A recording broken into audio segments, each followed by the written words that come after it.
Throughout the course of time, people have been coming up with their own Dragon Ball Z related theories, and while some of them are cool, they just don't make any sense. But when you find a theory that does make sense and is actually good at the same time, it may be worth checking it out. So here are 7 Dragon Ball Z fan theories that aren't actually that bad.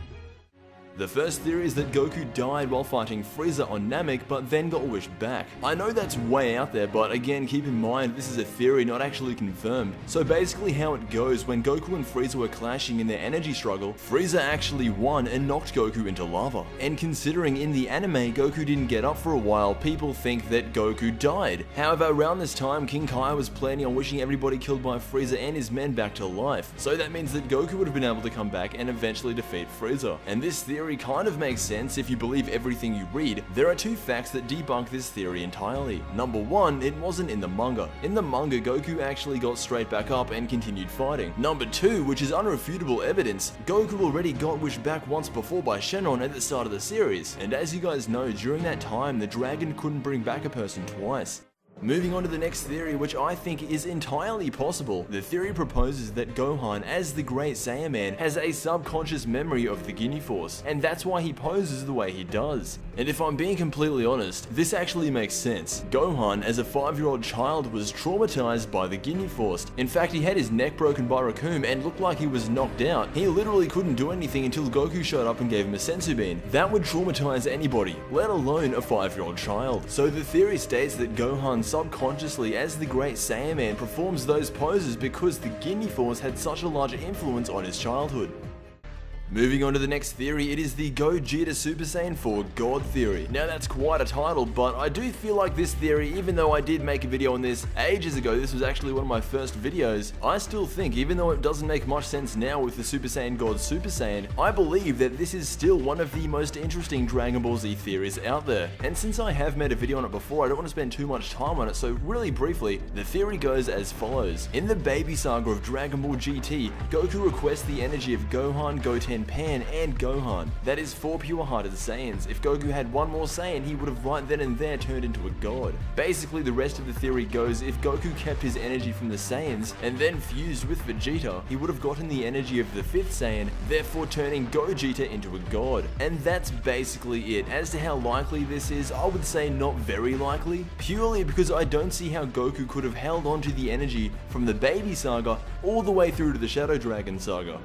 Moving on to the next theory, we have probably the most controversial theory on this list. It is that Frieza is the representation of Adolf Hitler in Dragon Ball Z. Now, I originally saw this theory as people just looking way too far into things, but you can quite easily draw similarities between the two. They both had an army, they both were dictators. Frieza in a way was the dictator of the entire universe, and they both died at their own hand. I don't think this was intended at all. I just don't see Toriyama having that kind of intent, but you can't deny the similarities are there.